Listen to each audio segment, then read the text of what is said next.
आपके अंदर एक मीडिया जर्नलिस्ट भी है और एक एक्सपर्ट भी है, बिकॉज मुझे लगता है कि हम आपको सुनते तो हैं बट इंडियन ऑडियंस भी जानना चाहेगी। और मुझे लगता है कि अहमद भाई पाकिस्तान में भी आज तक और स्पोर्ट्स तक देखा ही जाता है। तो आज मतलब मेरे जहन में सवाल ये है कि जब आप खेलते थे और मैंने भी कवर किया और मैं पाकिस्तान 2006 के बाद पहली बार आया हूँ, लड़ाई बराबरी की होती थी। ठीक है, आईसीसी टूर्नामेंट्स में हम जीतते भी थे, लड़ाई बड़ी बराबरी की होती थी। आज ऐसा क्या हो गया है कि इंडिया शायद 4 कदम आगे चला गया है और पाकिस्तान वहां नहीं खड़ा है, 4 कदम पीछे आ गया है। क्या है ऐसी वजह? देखिए, if you ask me, obviously merit और obviously right man for the right job. The reason मैंने थोड़ी सी साइड पकड़ ली इस सिस्टम से, बिकॉज मुझे लग रहा था कि मेरिट नहीं और कोई प्रोफेशनलिज्म है नहीं, जिसकी वजह से पाकिस्तान टीम का जो भी आप देख रहे हैं हाल है बहुत अनफॉर्चुनेट है। ये वो टीम है जिस तरह आपने बताया, ये लड़ती है और अभी भी आप पाकिस्तान और भारत के रिकॉर्ड्स देखेंगे तो पाकिस्तान आपको कहीं ऊपर ही मिलेगा। क्यों? वो इसी वजह से कि पास्ट में जो थी पाकिस्तान की टीम बहुत बड़ी थी और भारत भी हमारे पास नहीं लगता था। लेकिन अब आके it's other way around. Bharat ने क्या किया? देखो, यू लर्न ना, उसने अपना इंफ्रास्ट्रक्चर ठीक किया, प्लेयर्स को डेवलप किया, रांझी का जाल बिछाया और मेरिट पे right man for the right job लेके आए और उन्होंने प्रोफेशनली काम किया। इसी वजह से आप देख रहे हैं कि इस तरह का प्रोडक्ट। फिर आईपीएल आया और लेकिन उनकी जो सारा क्राइटेरिया था भारत का वो स्पॉट ऑन था। उनके लीडर्स, आप सौरव गंगुली से स्टार्ट करें, उस सौरव गंगुली के अंदर कौन कौन उन्होंने बनाए? ये वो लोग थे जो इनसिक्योर नहीं थे किसी से, ये वो लोग थे जो किसी से जेलस नहीं थे। इन्होंने ऑनेस्टली क्रिकेट के लिए काम किया और लोगों को एंटरटेन किया। एक अच्छी टीम, युवराज देखे उन्होंने खड़े किए, वीरेंद्र सहवाग उन्होंने खड़े किए, you name every superstar, Dhoni. फिर उन्होंने अपनी जो लेगेसी है वो धोनी को दी। Dhoni has done the same for the country. क्या अश्विन, जडेजा, विराट कोहली, रोहित शर्मा, बेटन चलता रहा। ठीक है, चलता रहा। उसके बाद उन्होंने पास ऑन किया विराट कोहली को, फिर उन्होंने रोहित शर्मा। एक चेन है जो पॉजिटिवली चल रही है। यहाँ पे अनफॉर्चुनेटली ऐसा नहीं था। यहाँ पे मुझे लगता है कि बाकी सारी चीज़ें जो होती हैं वो तो होती हैं। जब बाबर आजम को कैप्टन बनाया गया ना, ही वॉजंट रेडी फॉर इट। वो कैप्टनसी का मटीरियल नहीं था। हाँ, वो कैप्टनसी का मटीरियल नहीं था। He was just a performer. और एक परफॉर्मर में और एक लीडर में ज़मीन और आसमान का फ़र्क होता है। हमने ये नहीं देखा कि बाबर आजम रेडी भी है इतनी बड़ी रिस्पॉन्सिबिलिटी के लिए। क्या वो, उसकी बैटिंग तो नहीं ख़राब हो जाएगी? क्या वो ये चीज़ें संभाल पाएगा? और हम ओवर द ईयर्स हम ये कहते आ रहे हैं और वक्त ने वो साबित किया। पाकिस्तान क्रिकेट बोर्ड का जो ये डिसीजन था बाबर आजम को कैप्टन बनाने का, उसको वो पाकिस्तान की क्रिकेट को बहुत पीछे ले गया। फिर रही सही कसर ये हो गई कि जब वो आसपास की चीज़ों की बातें सुनते रहे, टीम के अंदर बहुत ज़्यादा डिफरेंट चीज़ें भी होने लग गई जो हमने नहीं देखी थी। वो ग्रुपिंग, फिर एजेंट आ गए पाकिस्तान की क्रिकेट के अंदर। वो एजेंट ने 8 प्लेयर्स। ये सच है कि मतलब आपकी क्रिकेट पिछले 3-4 साल में ऐसा हो रहा था कि एजेंट्स डिसाइड करते थे क्या होगा क्या नहीं होगा? बिकॉज मैं ये सुनता हूँ इंडिया में, अब मैं ऑनेस्टली आपको बताऊँ तो मुझे बड़ी हैरानी होती है कि एजेंट इतना पावरफुल हो सकता है क्या? जी बिल्कुल ऐसा ही है। हमारे जो करंट प्लेयर हैं जिसमें से 7-8 प्लेयर्स वो एक एजेंट के साथ थे। और एजेंट का फ़ायदा किस चीज़ में होता है? एजेंट का फ़ायदा इसी में होता है कि उसके ज़्यादा से ज़्यादा प्लेयर टीम में खेलें और वो इन्फ्लुएंस कर लेता है। जी बिल्कुल, ऑब्वियसली जब कप्तान भी उसी का है, जब वाइस कप्तान भी उसी का है, तो बहुत ज़्यादा इन्फ्लुएंस हो गया था इन चीज़ों पे उसका, जिसकी वजह से वो जो 7-8 प्लेयर थे वो थ्रू आउट खेलते गए। फिर इससे होता क्या है, एक होता है you have to be honest with your country, और अपने फ्रेंड्स की भी जो गलतियां हैं ना वो आप दुनिया के सामने लेके आते हैं। फिर एक दूसरी चीज़ है, जब आप उनकी गलतियां और ब्लंडर्स अंडर द कार्पेट छुपाते रहें और उसको अननेसेसरी सपोर्ट करते रहें कि ही इज़ माई फ्रेंड, उसका फिर नुकसान मुल्क को होता है। फिर डबल नुकसान क्या हुआ? विक्रांत भाई, जो हमारा डोमेस्टिक का पहिया था वो रुक गया। जब आप डोमेस्टिक के परफॉर्मर को नहीं लेके आएंगे तो फिर वो क्या होगा? वो छोड़ के दुबई जाने लग गया, वो छोड़ के यूएसए जाने लग गया। वो कहता था हम तो जितनी मर्जी परफॉर्मेंस कर लें, हमें तो मौका नहीं मिल रहा है। तो ये सारा किस वजह से हो रहा था? वो जो टीम के अंदर ग्रुपिंग थी या कैप्टन थे, उन्होंने ये सारी चीज़ें वहाँ से स्टार्ट की, विच इज़ रॉन्ग। आप मुझे खुद बता दीजिए कि जिस मुल्क के अंदर ये चीज़ हो रही हो कि आप ग्रुप्स हैं टीम के अंदर और उस पर एक्शन नहीं लिए जाते, आप पता है क्या होता है? हम जब बात करते हैं ना यार टीम के अंदर ग्रुपिंग थी, तो हमें जवाब क्या मिलता है? यार किस दौर में नहीं थी? आप एंड्रयू सैमंड्स का किस्सा याद है, उसने एक मीटिंग मिस की, वो कितना बड़ा प्लेयर था, रिकी पॉन्टिंग ने उठा के बाहर किया। क्यों? वो कह रहा था कि यार आज इसने किया है, ये इन्फ्लुएंस डालेगा बाकी के प्लेयर्स पे भी, सारी टीम का माहौल ख़राब हो जाएगा। और आज आप देखें, आपके लिए ग्रुपिंग अगर छोटी सी चीज़ है, ये लास्ट 1 साल से जब से हम वोकल हुए हैं बताते आ रहे हैं, now people have understand it, वो सारी चीज़ें उन्होंने देख ली हैं। सो आई थिंक ये जो एक सीन थे 1-2, उसको पाकिस्तान क्रिकेट आखिरी 2 सालों में ना ये बहुत पीछे ले फिर भी अहमद भाई मुझे ये बताइए कि क्या आपने, आई एम सॉरी मैं उस लफ्ज़ का इस्तेमाल करूंगा, उसने उतनी बुज़दिल क्रिकेट टीम आपने कभी सोची थी कि चैंपियंस ट्रॉफी में आपकी टीम इतना डर डर के खेलेगी? बिकॉज यार है तो पाकिस्तान ना, पाकिस्तान को बुज़दिली के लिए क्रिकेट के मैदान में कभी एसोसिएट नहीं किया गया था। देखिए बुज़दिली का जहाँ तक आप बात करेंगे, एक टिमिड अप्रोच जो है वो एट टाइम्स हमें देखने को मिली है। इनसिक्योरिटी है जी, ये किस चीज़ की इनसिक्योरिटी है भाई? हमें भी यही बोला जाता है कि आपकी इनसिक्योरिटी है, जब खेली यही प्लेयर्स रहे हैं पिछले 7 साल से, तो यही प्लेयर हैं, तो फिर किस चीज़ की इनसिक्योरिटी है? एक्सक्यूज़ है। मसला ये था स्किल का। आप जिन प्लेयर्स को आगे लेके चल रहे थे वो पोटेंशियल वाले थे नहीं, उनमें वो स्किल नहीं था कि वो पाकिस्तान को जो है ना मैचेस जितवा सकें। अगर 2-3 में था भी, लेकिन आपने एनवायरनमेंट उनको ऐसा दे दिया, वो भी आहिस्ता आहिस्ता करके नीचे एज अ कलेक्टिव टीम आप लोग एफर्ट कर नहीं सके।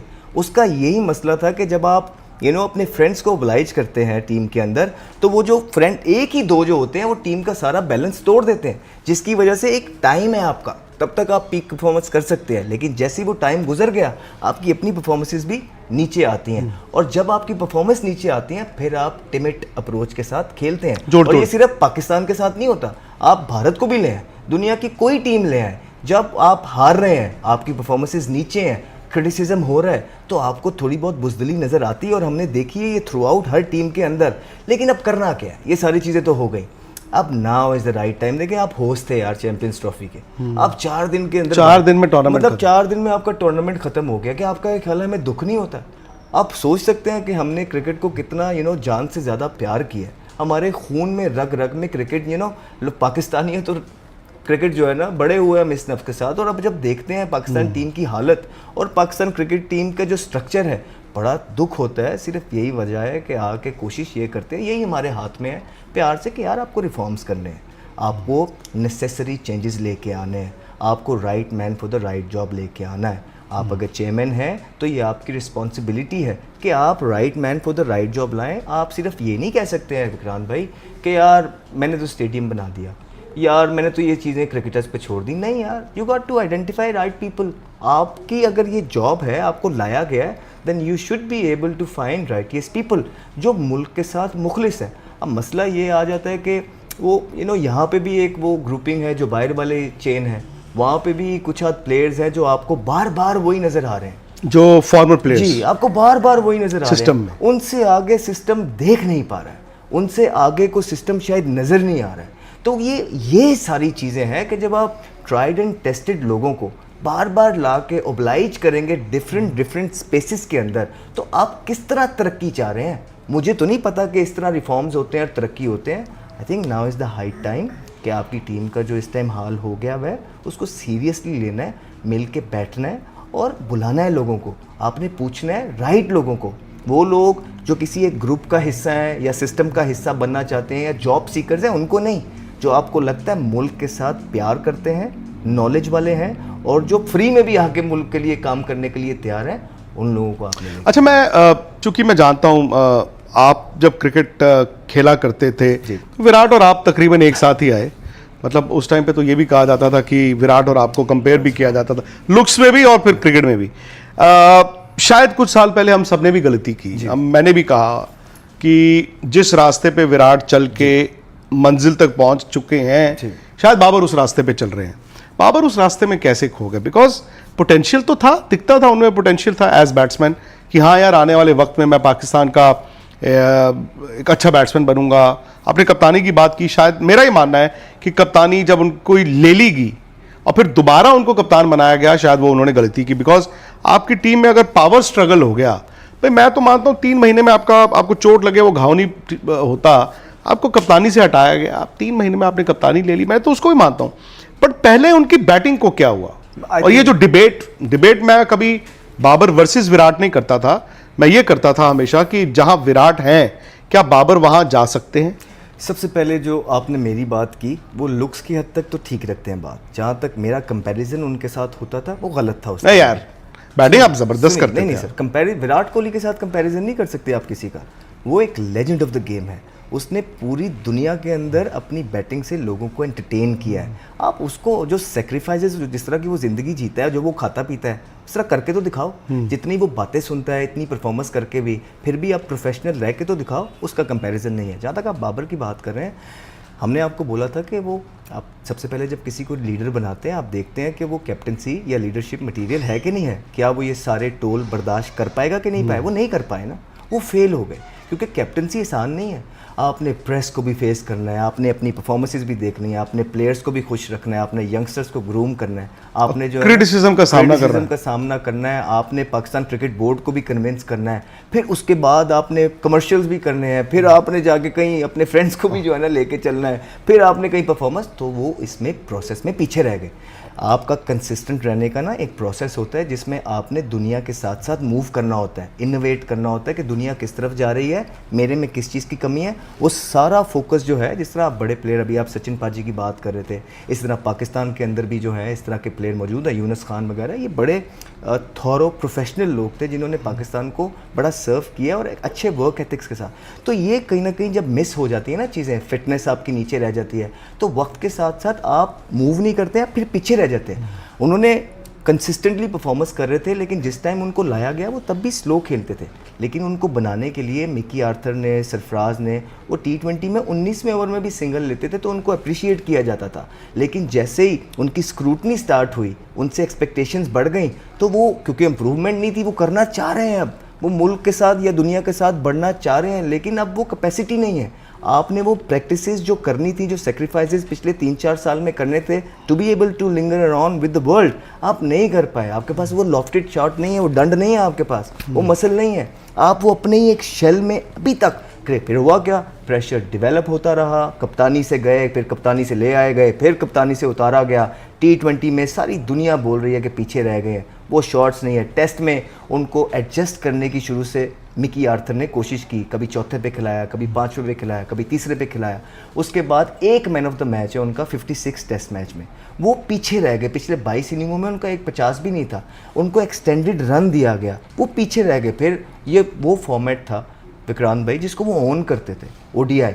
आई थिंक उसमें बड़े कंसिस्टेंट थे, and to be able to field for 50 overs and to be able to bat 35 to 40 overs in almost every other game, it's not easy. ये आपका पेशेंस, फिटनेस, टेम्पमेंटल फिटनेस, आपकी ये सारी चीज़ें टेस्ट करती है। वो करते थे, लेकिन अब आपके सामने ये वो फॉर्मेट है जिसको वो ऑन करते थे, लेकिन अब वहाँ भी उनका बल्ला उनसे रूट गया है। और हालात इस तरह है कि जो इन्वेस्टमेंट पाकिस्तान ने उन पे की थी, वो इसलिए की थी कि ये लोग ICC के इवेंट्स जितवाएंगे। 7 से 8 इवेंट्स हो गए। ये पूरे का पूरा जो ग्रुप है, या जो वो प्लेयर्स, जो सीनियर प्लेयर्स हैं पाकिस्तान क्रिकेट टीम के अंदर, ये 7 से 8 इवेंट्स खेले हैं और पाकिस्तान को कुछ भी जितवाने में आई थिंक पाकिस्तान ने एक फाइनल खेला है 2022 में T20 का, 21 में आप सेमीफाइनल खेले हैं मेरे ख्याल। उसके अलावा हालिया जो बड़े टूर्नामेंट्स हुए हैं, शायद पाकिस्तान नॉकआउट्स में भी नहीं गया है। सर देखिए, आप जो फाइनल में भी पहुंचते हैं या आप सेमीफाइनल भी खेले, उसमें कितनी दफ़ा ऐसा हुआ है कि अल्लाह करे वो जीत जाए, कुदरत का निज़ाम, वो बाहर हो जाए, अल्लाह करे उस मैच में बारिश हो जाए, अल्लाह करे उस दिन वो टीम ही ना आए, और वो होता गया 1-2 दफ़ा, तो आप हो गए। लेकिन लॉन्गर रन में आपको कंसिस्टेंट रहना है, आपको अपनी टीम बनानी है, गलतियों से सीखना है। तो जो टीमें, जो प्लेयर्स अपनी गलतियों से सीखते नहीं हैं और सिर्फ उस तरह के डिसीजंस लेते हैं मीडिया पे आके, जो मीडिया फ्रेंडली हो, बजाय के to be able to improve themselves और गेम ऑन डालें, वो हमारे प्लेयर्स करने में नाकाम हुए। और अब इन सब की जो परफॉर्मेंसेज है, ये अपनी पीक की क्रिकेट खेल गए हैं। मुझे ये नहीं समझ आया कि मैं आपका सुनता था मीडिया में कि जी बाबर को कन्विंस किया जा रहा है कि प्लीज़ ओपन कर लो वर्ल्ड कप में। मेरा ये मानना है कि नंबर 3 का बैट्समैन जो T20 में ओपन करता है, उसके लिए तो ओपन करना मलाई होनी चाहिए ना। आप रिलेक्टेंट ओपनर क्यों हैं? और अगर आप रिलेक्टेंट ओपनर थे तो क्या पाकिस्तान को फिर उनको ऊपर भेजना चाहिए था या फिर 3 नंबर ही छोड़ देते? नहीं, देखे ना, उसमें भी एक टाइम है ना विक्रांत भाई। अगर तो आपके पीछे फॉर्म लगी हुई है, तो वो जो मसल मेमोरी आपकी ओवर द ईयर्स डेवलप हुई हुई है कि जैसे ही ODI का नाम आता है, वो सारी चीज़ें टेक ऑन कर लेती हैं, टेक ओवर हो जाती हैं, आपकी रूटीन, रजीम, वो सारा याद करता है। उसने सब कुछ हट के किया ना। फिर ये चीज़ें, चैलेंजेस तब इंसान लेता है जब आपके बैक के पीछे परफॉर्मेंसेस लगी होती हैं, जब ऑलरेडी एक लड़के से परफॉर्मेंस ही नहीं हो रही है, उसकी बॉडी लैंग्वेज ही उस तरह की नहीं है, उसकी शक्ल से भी जो है ना सारी चीज़ें नज़र आ जाती हैं, फिर उसको आप एक एडिशनल रोल देते हैं, वो थोड़ा सा बजाय कि आप उस प्लेयर के जो आपकी बैकबोन रहा है पास्ट के अंदर, उसके लिए आसानी पैदा करें, आप उसको और मुश्किल करके दे रहे हैं, क्योंकि वो अपनी एक जो चीज़ नॉर्मल कंफर्ट जोन था उससे निकल के एक चीज़ कर रहा है। तो यहाँ पे थोड़ी सी गलती होगी, अदरवाइज इसमें कोई बुराई नहीं थी। मतलब वो वैसे भी तो दूसरे ओवर में अंदर ही होते थे। हाँ, नंबर 3 मैं कहता हूँ सचिन तेंदुलकर 100 इसलिए बने बिकॉज उनको ओपन करने को मिला, सौरव गांगुली को ओपन करने को मिला, रोहित शर्मा को ओपन करने को मिला। ये तो एक तरह से मेरा मानना है प्रिविलेज है, ब्लेसिंग एंड डिस्गाइज। एग्जैक्टली, ये तो प्रिविलेज है आपके लिए। रिजवान की कप्तानी, देखिए if you ask me, ground के अंदर फिर भी थोड़ी बहुत उनकी कैप्टनसी ठीक है, बट अगेन क्या वो यंगस्टर्स को ग्रूम कर पाएंगे? क्या उनके पास उस तरह का विजन मौजूद है? क्या वो मीडिया को सही तरीके से हैंडल कर पाएंगे? क्या उनकी अपनी परफॉर्मेंस इस तरह की है कि वो मॉडर्न डे क्रिकेट खेल पाएँ? क्या वो डोमिनेट कर पाएंगे दुनिया को? सो ये सारे क्वेश्चंस मार्क अपनी जगह मौजूद हैं, क्योंकि इस आईसीसी के इवेंट पे हमने देखा, देखिए वो कहते हैं कि टीम एक यूनिट होना चाहिए। 6 महीने से रिजवान एक टीम को लेके चल रहा है, 7 महीने से, कि हम टीम बना रहे हैं ना उन्होंने यंगस्टर्स ठीक तरीके से यूज़ किए। हम बता चुके हैं वो कौन कौन से यंगस्टर्स थे, उनको अपॉर्चुनिटी नहीं दी जा रही। जो चौथे का प्लेयर है उसको 6वें में सेट करने की कोशिश कर रहे हैं, खुद अपनी जगह छोड़ नहीं रहे। उसके बाद जो ओपनर नहीं है उनको ओपनर बनाने की कोशिश कर रहे हैं। और फैसल अकरम को लेके गए, स्पिनर आपके पास था नहीं, उसको 7-7 ओवर करा के हटा दिया जाता है। सुफियान मुकीम को आप जो है ना मिलर के आगे छोड़ते हैं, वो 4 छिक्के मार देते हैं, आप हाथ उठा लेते हैं। उसामा मीर को आप कंट्रोवर्शियल कर देते हैं बिकॉज आप लोगों को वो पसंद नहीं है, चाहे जितना मर्जी अच्छा बॉलर हो। तो सर जब आप इस तरह की चीज़ें करेंगे, बस लाइक्स डिसलाइक्स चलती हैं। जी बिल्कुल, तो फिर आप इस तरह की चीज़ें करेंगे। और विक्रांत भाई फिर देखें ना, एक यूनिट जीतता है, हम कहते हैं एक यूनिट क्या आप इंपोर्ट कर रहे हैं T20 से? भाई आप ही कप्तान है ना, भाई छोड़े सिलेक्टर क्या कर रहा है? मैं अगर कप्तान हूँ, मैं अपना जिम्मेदार खुद हूँ, मुझे नहीं परवाह कि सिलेक्टर ये कह रहा है वो कर रहा है। भाई मैं कहूँगा कि सारी चीज़ों का आंसरेबल मैं हूँ, आप ये क्या कर रहे हैं? ये मेरी टीम है, ये टीम खेलेगी। तो अभी जो टीम ये लेके गए हैं, 5 प्लेयर तो इन्होंने इंपोर्ट किए हैं। एक ऑलराउंडर फ़हीम अशरफ, उनको वो ले आए, सारी इन्वेस्टमेंट करते रहे वसीम जूनियर पे, सारी इन्वेस्टमेंट करते रहे अब्बास अफरीदी पे। In the end of the day वो किसको लेके आमिर जमाल पे करते रहे, वो ले आए फ़हीम अशरफ को। फिर सारा मतलब बोल बोल के मर गए कि यार आप देखो, आपको स्पिनर चाहिए, आप एक स्पिनर के साथ जा रहे हैं, आप कर ये रहे हैं, बैटिंग लंबी करते हैं कि बैटिंग पे चीज़ें ना पड़ें।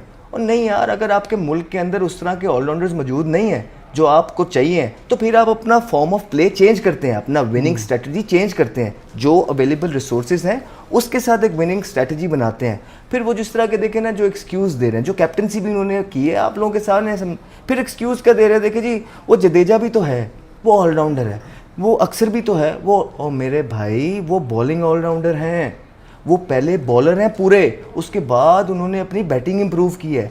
आपके जो खुशदिल शाह और सलमान अली आ गए, ये बैटिंग ऑलराउंडर हैं, ये बैट्समैन है, उसके बाद बॉलर हैं। और आप देख लीजिए कि जहाँ जहाँ पाकिस्तान ने स्ट्रगल किया है, मोस्ट ऑफ देम इसी वजह से किया है कि जहाँ पे उन्हें विकेट चाहिए होती थी वहाँ वो पार्टनरशिप डेवलप करवा देते हैं। आप न्यूजीलैंड के अगेंस्ट देख लीजिए, 3 आउट कर लिए, उसके बाद पार्ट टाइम ले आए। उसके पिछले मैच में आप देख लीजिए, 2 आउट कर लिए, उसके बाद पार्ट टाइम आ जाते हैं। तो यहाँ पे पाकिस्तान ने स्ट्रगल किया है। फिर एक वाहिद टीम होगी पाकिस्तान की जो किसी ओपनर के साथ नहीं गई, जिसके पास एक ओपनर था बस, फ़खर, वो भी इंजर्ड हो गया।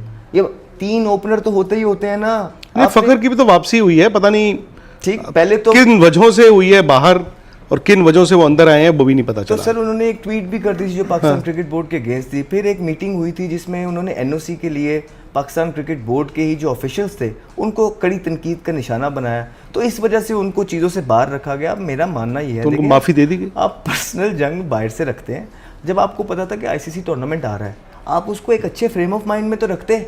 पाकिस्तान ने वो भी नहीं किया, एंड टाइम पे आप उसको ले आए। वो तो बेचारे ने आके परफॉर्मेंस फिर भी कर दी, लेकिन क्या हमने अपना फ़र्ज़ में निभाया एज अ मैनेजमेंट? उनको राइट फ्रेम ऑफ माइंड में रखा, थ्रू आउट बाहर किए रखा। फिर उसके बाद आप देखें साइम अयूब, हम इनको बोल रहे थे कि यार इसको अच्छे फ्रेम ऑफ माइंड में रखिए, वाइट बॉल क्रिकेट खिलाइए, आप इसको टेस्ट में ना डालिए। लेकिन मसला ये होता है कि जैसे ही कोई 2 मैचेस में परफॉर्मेंस कर देता है इधर, आपको कोशिश होती है उसको हर जगह आप यूटिलाइज़ कर लें और उसके पीछे पूरा सिस्टम छुप जाए। तो क्या हुआ, आपने उसको भी इंजर्ड करा दिया ना। हम बोल रहे थे ना करें, हमने सब ने बोला कि ये नहीं करें, आप उसको अच्छे फ्रेम ऑफ माइंड में रखें, वाइट बॉल के लिए, चैंपियंस ट्रॉफी के लिए प्रिजर्व। लेकिन किसी ने नहीं सुनी। एंड में आपका एक ही रह गया था, वो भी इंजर्ड हो गया। फिर आपने इमाम को 5000 किलोमीटर चलवाया, वो गए और जाके वो भी रन आउट हो गए दुबई जाके। तो फिर ऐसा ही होता है, ये सारी चीज़ें बिल्कुल प्लानिंग का फुकतान था। और प्लानिंग कौन करता है? कप्तान करता है ना। मुझे एक बात बताएं, आपकी जो बॉलिंग है, मतलब अहमद भाई देखिए, ये मैं 80s से देख रहा हूँ कि बॉलिंग आपकी ज़बरदस्त होती थी। दुबई में 2.5 साल पहले राहुल द्रविड़ ने एशिया कप में पाकिस्तान की बॉलिंग के बारे में बोला था कि यार, एक जुमला बोला था इनका, यार ये bowling it is too sexy.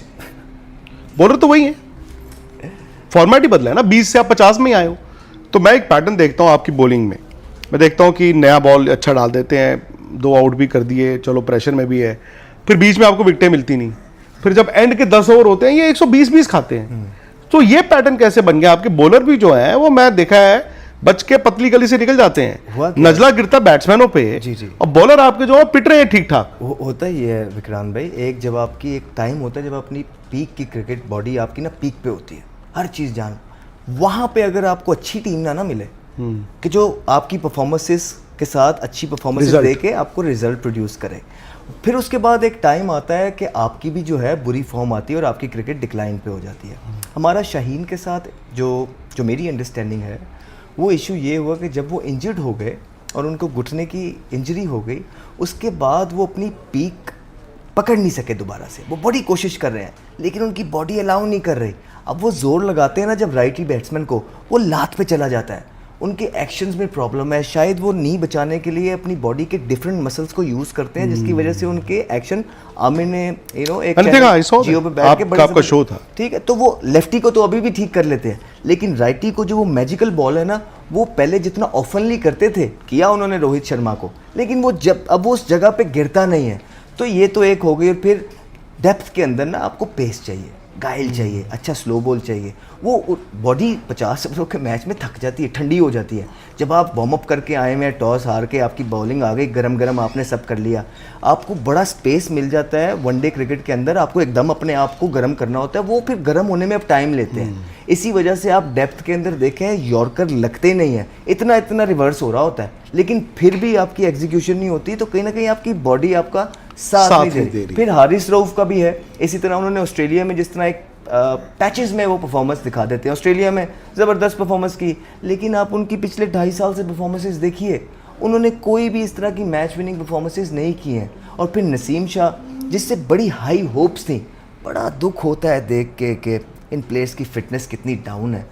पेट बाहर निकले, 10 ओवर नहीं आप डाल सकते, यहाँ से चीज़ें डबल चेन हुई भी है। तो ये चीज़ें देख के बड़ा दुख होता है। ये सारी अपनी ही गलतियाँ होती हैं। अब विराट कोहली भी तो आपके सामने है ना, देखा है ना पिछले मैच में किस तरह भाग रहा है 34, 35 70, 72, 36 कितनी उनकी 36 के हैं। आप देख लें, डिफरेंस दिखाते हैं। इतना हम्बली वो प्यार के साथ एट ईज ख़त्म कर दे। उनसे तेज़ कोई एक अभी भी क्रॉस द फील्ड बता दें कोई बंदा है, तो सेक्रीफाइस करने होते हैं आपने, जो कहीं ना कहीं हम मिस कर जाते हैं। और वो जो बड़े जो ये चीज़ें सिखाते थे, शायद वो भी उनके साथ मौजूद नहीं थे। और फिर हमने तो इस तरह की बातें भी सुनी है कि जो बड़े इनको सिखाने की कोशिश करते थे, ये वो भी नहीं सीखते थे।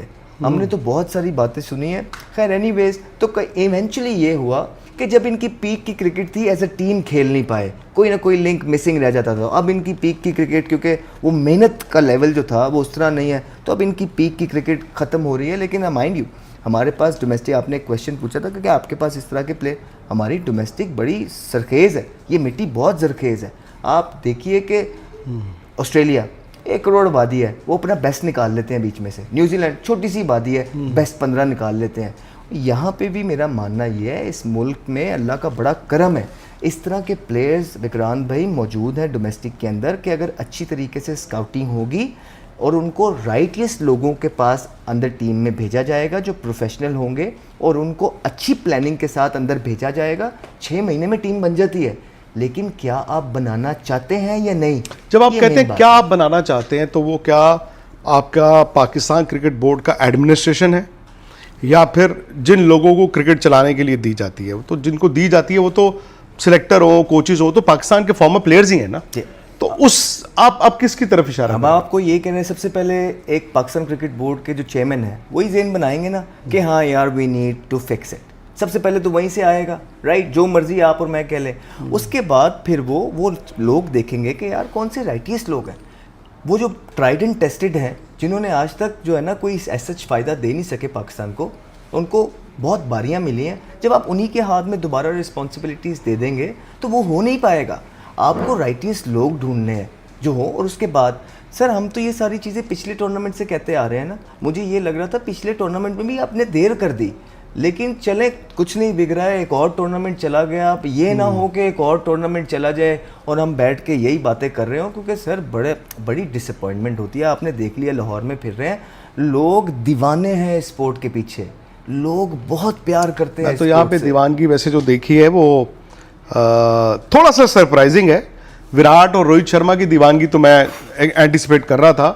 मैंने एक चीज़ ये देखी, इंडियन क्रिकेट टीम को लेकर दीवानगी, एज इन उनको देखना तो अलग बात है। मुझे लोगों ने यहाँ तक कहा है पाकिस्तान में, लाहौर में, कि जी अब तुम इंडिया को चैंपियंस ट्रॉफी जीतने देखना चाहते हैं। वो मेरे लिए बहुत बड़ा सरप्राइज तो था। सर हम आपको ये बोल रहे हैं, देखिए इसमें हमारे जो हम लोग भी हैं, जो प्लेयर्स हैं, उनका भी थोड़ा बहुत अमल दखल है कि हम राइटियस इन्फॉर्मेशन स्प्रेड कर रहे हैं जी। हम ये नहीं कहते कि यार वो भारत है उन्हें ये कर, नहीं यार, हम एक स्पोर्ट्समैन है। जो टीम अच्छा खेलती है हम उनकी तारीफ़ करते हैं, और उनमें जो अच्छाइयाँ हैं वो अपने अपने ज़रिए जो हमारे पास प्लेटफॉर्म्स हैं उसके ज़रिए हम बताते हैं। और हमने मेक श्योर किया है, और हमारा मानना यही है कि कोई भी मुल्क अगर ठीक चीज़ कर रहा है, राइट चीज़ कर रहा है, उसे सीखना चाहिए। आप देखें ना, जो भारत ने अपना जाल बिछाया हुआ है रांझी का, जो उनकी स्काउटिंग होती है, जो प्रोफेशनलिज्म वो करते हैं, जिस तरह वो लड़के पिक करते हैं, 2-2 टीमें बनी हुई हैं, साथ साथ ही है ना। ऐसा कैसे हो सकता है कि पाकिस्तान के अंदर आपकी एक टीम नहीं बन के दे रही? मैं नहीं ये मानता। हम डोमेस्टिक खेलते हैं, हमें पता है कि प्लेयर्स मौजूद हैं, बस मसला ये है कि क्या राइट प्लेयर्स ग्रुपिंग से हट के जो मेरिट की प्लेयर्स हैं राइट लोगों को दिए जाएंगे, इंशाल्लाह ताला टीम बनती है। सर इंडिया जीत रहा है चैंपियंस ट्रॉफी, लगता है आपको? देखिए मेरी बात सुनिए, इंडिया पाकिस्तान के बाद मेरी फेवरेट टीम है, क्योंकि पाकिस्तान इसलिए, ये नहीं कि उनमें पोटेंशियल बहुत ज़्यादा है, पाकिस्तान इसलिए क्योंकि हमने मुल्क को रिप्रेजेंट किया है। एक वो पाकिस्तान का झंडा बड़े इस तरह हुए हैं। हम उन प्लेयरों में से हैं जो PSL के 2 मैचेस खेल के नहीं आए, 13 साल की उम्र से एक जर्नी गुजारी है। तो एक पाकिस्तानियत जो है वो तो अंदर है, वो नहीं मिट सकती। लेकिन looking at the current situation, Bharat से बड़ी टीम इस टाइम कोई नहीं है चैंपियंस ट्रॉफी में। नहीं सर, नहीं है। चैंपियंस ट्रॉफी के अलावा भी देखिए, ऑस्ट्रेलिया के अंदर जो आप लोग हार गए हैं ना, वो अपने मुल्क में बहुत तगड़ा खेलते हैं, ठीक है, लेकिन आप लोगों ने भी एंड तक फाइट की है, ऐसा नहीं है। लेकिन आप देखें तो सही, आपकी टीम की परफॉर्मेंसेस क्या है, नंबर 1 नंबर 2 पे इतना कंसिस्टेंटली खड़ी है, उसकी कोई वजह है। 2-2 टीमें, आप लोगों का बच्चा वो शर्मा आ रहा है, चेक किया कितना फेयरलेसली खेल रहा है, क्या राइट लोगों के। उसके तिलक वर्मा को आपने देखा है जो शॉटें मार रहा है, वाशिंगटन सुंदर नीचे आके किस किस तरह की शॉटें मारता है और क्या स्पिन करता है। तो आप ये देख रहे हैं कि कितना टैलेंट पोटेंशियल है। तो obviously for this only reason कि इनके प्लेयर्स इतने ज़बरदस्त हैं कि जिनको देख के मज़ा आता है, और उनकी अभी 11 में जगह नहीं है, जो होमवर्क पूरा करके आते हैं, जिनको पता है कि दुबई के अंदर जा रहे हैं, 5 स्पिनर लेके आए हुए हैं। तो सर ये सारी चीज़ें एज ए क्रिकेटर हम समझते हैं। इस वजह से देखते हुए उनके प्लेयर्स की पोटेंशियल, उनका हार्डवर्क, उनकी करंट फॉर्म, जो भी इंग्लैंड को उन्होंने 8 मैचों में से 7 हराए हैं वाइट बॉल के अंदर, वो देखते हुए भारत जो है मोस्ट फेवरेट जो टीम है इस चैंपियंस ट्रॉफी के अंदर है। न्यूजीलैंड भी अच्छी टीम है, न्यूजीलैंड के साथ लास्ट लीग मैच है। ऑन द गिवन डे मेरा ये मानना है कि कोई भी टीम थोड़ा सा बुरा खेल सकती है, अंडर प्रेशर आ सकती है। अगर न्यूजीलैंड के साथ दुबई के अंदर आप भारत के 10 मैच कराएंगे, भारत 7 जीतेगा। आप इस तरह देखा करिए हमेशा मैच को। एक मैच ऊपर नीचे तो कोई भी किसी से जीत जाता है। एक मैच में विक्रांत गुप्ता जितना भी प्लेयर होगा, हो सकता है वो बॉल मिस कर दे, कोई फलाना जितना मर्जी बॉलर होगा, हो सकता है उसकी बॉडी ना लगे, एज ए टीम आप परफॉर्म ना कर पाओ। लेकिन दुबई के अंदर जो रिसोर्सेज रोहित शर्मा के पास मौजूद हैं और जो रिसोर्सेज सेंटनर के पास मौजूद हैं, I am not taking away anything from Santner team, but Dubai की कंडीशन के हिसाब से भारत सबसे आगे है इस टाइम। आपके दोस्त हैं विराट कोहली, जी क्या ज़बरदस्त बैटिंग कर रहे हैं। हमें आपने सवाल किया था ना कि बोला था कि फॉर्म के अंदर हैं, हमने आपको बोला था कि देखिए ये पाकिस्तान के मैच का एक तो इंतज़ार कर रहे होते हैं, फिर सही बात है, फिर एज ए क्रिकेटर हमने, क्योंकि उन्हें फॉलो करते हैं भारत के सारे मैचेस, तो जो इनिंग उन्होंने इंग्लैंड के खिलाफ खेली थी ना आखिरी मैच में 50 रन, वो उससे बड़ा कॉन्फिडेंस पता है क्यों आया कि देखने को ये मिलता है कि सिर्फ 50 स्कोर किए हैं, लेकिन जिन कंडीशंस में वो किए थे ना, मुझे एज एन ओपनर पता है कि भाई दोनों तरफ सीम हो रहा था, प्रॉपर सीम हो रहा था, और वहाँ पे ना सिर्फ उन्होंने वो टाइम विकेट बचाई, प्रोजेक्टेड स्कोर एक भी दफ़ा नीचे नहीं आने दिया। जो हल्के स्किल लेवल के प्लेयर होते हैं ना, उनको ऐसी सिचुएशन मिल जाए या 2-3 आउट मिल जाए ना, वो रोक ही जाते हैं, उससे प्रोजेक्टेड स्कोर नीचे आ जाता है, टीम को बड़ा नुकसान होता है। लेकिन विराट कोहली और गिल जब उस टाइम पे खेल रहे थे वो बहुत ज़बरदस्ती खेले, और उस कंडीशन में परफॉर्मेंस जब आप कर देते हैं ना, बेशक 50, आपकी जो सारी मसल मेमोरी है वो डेवलप होती है। और आप देख लें हमारी बात सच साबित हुई। बस उसे कहा था कि यार पाकिस्तान के ख़िलाफ़ ना करना, उसने भी, जवान के बच्चे ने जो है ना, पाकिस्तान क्या ईज़ खेला है। नहीं लो, रिजल्ट हम चाहते थे पाकिस्तान जीते ऑब्वियसली, लेकिन भारत जीता है, बेटर टीम थी वो जीत गई। लेकिन किस ईज़ के साथ उसने क्रिकेट खेली है जवान के बच्चे ने, क्या वो भाग रहा था यार, चीता लगता है भागते हुए, मज़ा आता है उसको देखते हुए। अभी भी उसकी फिटनेस देखते हुए कितना क्रिटिसिज्म हुआ रोहित पे, फलाने, रोहित ने अपनी गेम चेंज की नहीं, 80 बॉलों पे सेंचुरी की रोहित शर्मा ने, 80 बॉलों पे जब अभी पीछे की है उसने इंग्लैंड के खिलाफ। उसके बाद विराट कोहली देख लें, कहीं से लगा था कि वो आउट ऑफ फॉर्म है, नहीं, विद ईज कंट्रोल किया गेम को। ये होते हैं सीनियर प्लेयर्स, तो इसी वजह से हम उनकी तारीफ करते हैं, और कोई चक्कर नहीं है वैसे। नहीं, सही बात है, और ये बात आपकी सही है। मैं उस 100 को रीप्ले कर रहा हूँ जब आपसे बात कर रहा हूँ अपने माइंड में। उन्होंने पहले शुभमन गिल को डोमिनेट करने दिया अपने ऊपर, फिर उन्होंने श्रेयस अय्यर को डोमिनेट करने दिया अपने ऊपर, और वो विराट कोहली हैं। विराट कोहली किसी स्टेज पर ऐसे लगा कि तालियों के लिए खेल लेता हूँ, चल यार 2 शॉट इधर मार दूँ, 2 उधर मार दूँ। बिजनेस लाइक होता है ना, CEO ऑफिस गया है, शाम को दफ्तर बंद करके आना है, ये लो 100 और ये लो मैच। बस सर वो मतलब, और देखिए अपने आप को रोक के रखना। और फिर आप ये देखिए सर, एक कंट्रोल किया सारा, टीम को मैच जितवाया, एंड में जाके अपनी सेंचुरी की, कितना हम्बली। मतलब हमने इस तरह की सेलिब्रेशन अभी पीछे भी देखी हैं, देखते ही आ रहे हैं, पता नहीं क्या क्या ऊपर नीचे आसमान उठा देते हैं, 100 हो गया, ये हो जाएगा, वो मैं हूँ, ये उन्होंने कह दिया, दैट इज़ इट। खुशी थी एक उनके चेहरे पे। सीखता है इंसान ये चीज़ें, सीखनी चाहिए इंसान को ये चीज़ें, ये बड़े प्लेयर के जेस्चर्स हैं, ठीक है। और वो किसको फॉलो कर रहे हैं, कहाँ को जा रहे हैं, सचिन तेंदुलकर की तरफ। अब नया गिल किधर को जाएगा, बेंचमार्क देखें, विराट कोहली को पकड़ने के लिए जाएगा, कहीं पास पहुंच जाएगा। नया प्लेयर आएगा कोई, वो किसको पकड़ने जाएगा, गिल को पकड़ने जाएगा। इस तरह आपकी चेन चलती रहती है। Role model. बहुत शुक्रिया आपका अहमद शहजाद यार, मतलब दिल से बोलते हैं, दिल से क्रिकेट भी खेलते हैं। आई नो अभी भी आपके दिल में होगा कि इस वक्त आप क्रिकेट खेल रहे होते, would have been better for you also. Sir कौन नहीं खेलना चाहता, बड़े हुए हैं खेलने के लिए, बट नॉट लाइक दिस। एक अच्छे एटमॉस्फेयर के अंदर खेलना चाहा हमेशा। तो जब दिल भर गया ना ये चीज़ें देख देख के, तो फिर अंदर कुछ कर नहीं पा रहा था, तो मैंने कहा बाहर आके मुल्क का अपनी कैपेसिटी में जो बेटरमेंट कर सकते हैं वो करेंगे सर, और वो आगे भी करते चले जाएंगे। अदरवाइज कौन चाहता है सर मुल्क के साथ ना खेले। ये बहुत बड़ी जो है ना अपॉर्चुनिटी होती है मुल्क को रिप्रेजेंट करना। नहीं, और आई कैन सेंस मायूसी भी होती है यार। चैंपियंस ट्रॉफी एक बहुत बड़ा ओकेजन था पाकिस्तान के लिए 1996 के बाद, एक ICC टूर्नामेंट, और अगर आप 4 दिन में उस टूर्नामेंट से बाहर हो जाते हैं तो वो आसान नहीं होता। बहुत बहुत शुक्रिया अहमद शहजाद भाई। आप लोग प्लीज़ यार फटाफट से लाइक करें इस वीडियो को, शेयर करें, इनको आप सोशल मीडिया पर फॉलो भी करें, बिकॉज क्रिकेट की नॉलेज ज़बरदस्त है। मैं इनके शोज़ देखता रहता हूँ, इनके यूट्यूब चैनल पे भी बहुत बार।